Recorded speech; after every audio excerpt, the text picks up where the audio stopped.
1, 2, 3, 4, 5. You can count it on one hand, only 5 notes. That's all you need.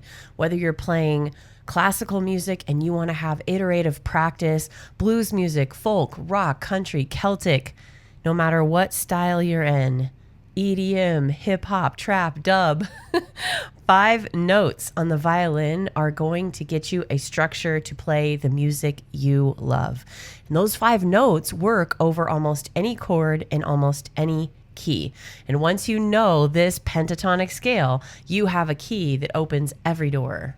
Many of you probably already know the word pentatonic or know what a pentatonic scale is. If you don't, it is simply the first 3 notes of a major scale. We skip the 4th and then the 5th and the 6th. So if you're thinking of do, re, mi's, do, re, mi, sol, la, right? If you're thinking of numbers, 1, 2, 3, 5, 6. If you're thinking of the piano, plunk out those black keys in order, starting with the group of 3. Bum, bum, bum, bum, bum. And you've got a pentatonic scale. That's the major version. Good news is the minor version is the same scale. We just start on a different note. This is what I love about music theory. Once you know and describe things to your brain, we learn things by distance. We learn things by sound.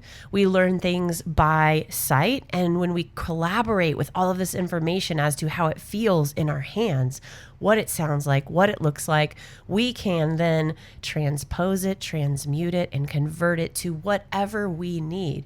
And it's not just about improvising. That's what's so cool. Knowing how to practice like this means that you are going to be a creative player, somebody who has fun practicing. And wouldn't you agree, if you could have fun practicing, or even more fun than you're having now, that would make a difference right away.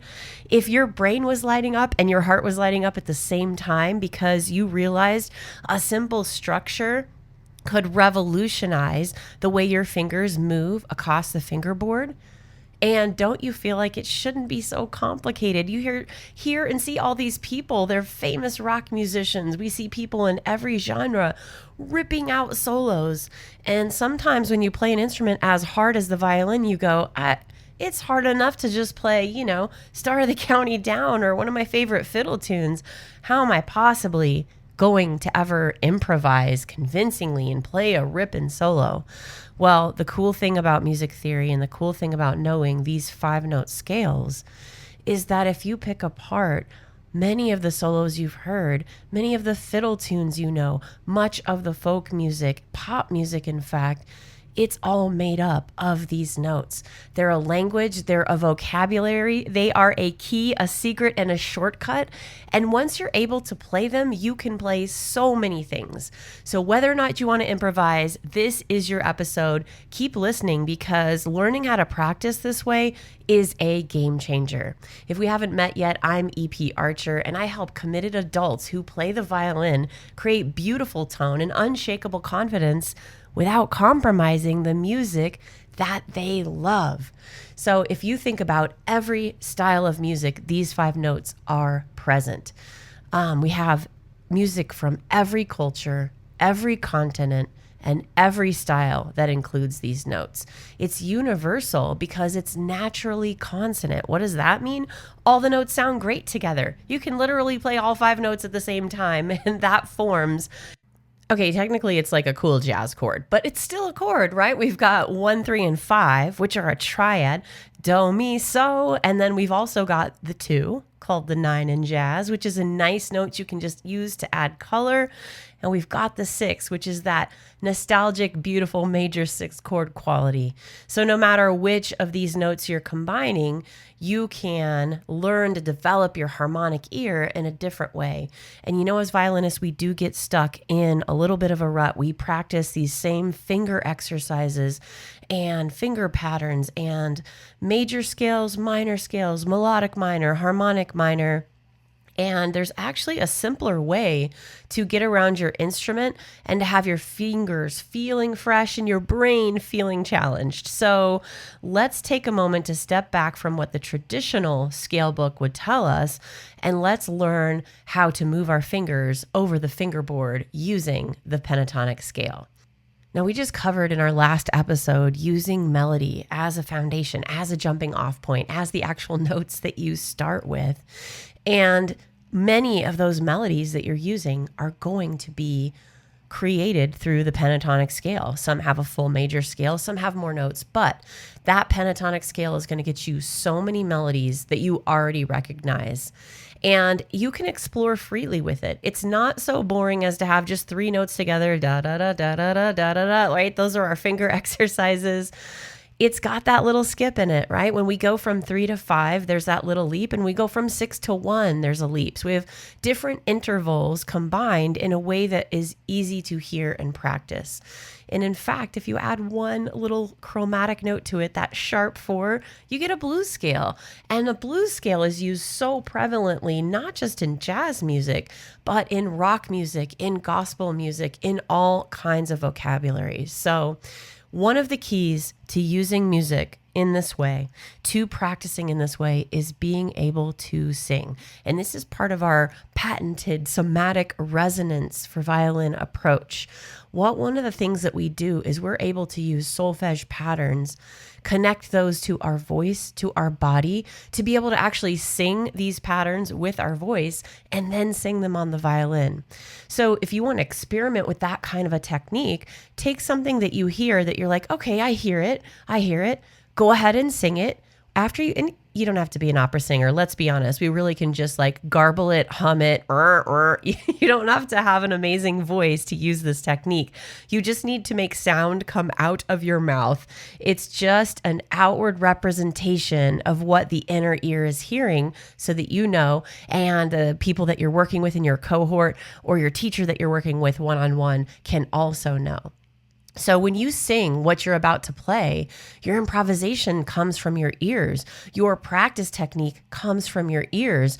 Your body learns to respond directly to what you're hearing. I'm going to say that again. Your body responds to what you're hearing.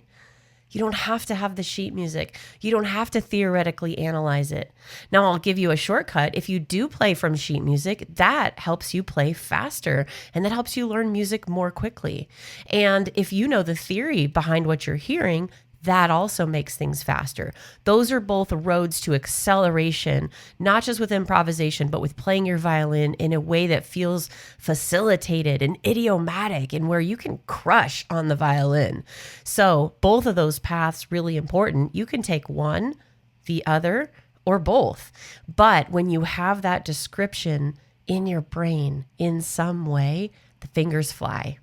Stuff Smith is one of my favorites using the pentatonics and the blues scale. His jazz violin vocabulary is almost entirely that. And not only that, he combines it in these crazy chords that use a fifth across the string. And I had a jazz professor who just detested this music and was like, oh, it's not jazz. And I was like, no, man, it's not jazz per se. If you're, qualifying it with this institutional definition, if we're being academic, but if we're talking about violin, this is a creative way of playing the violin. And Jean-Luc Ponty used some of those techniques a little bit, but has his own language and style. And Stefan Grappelli has his own style.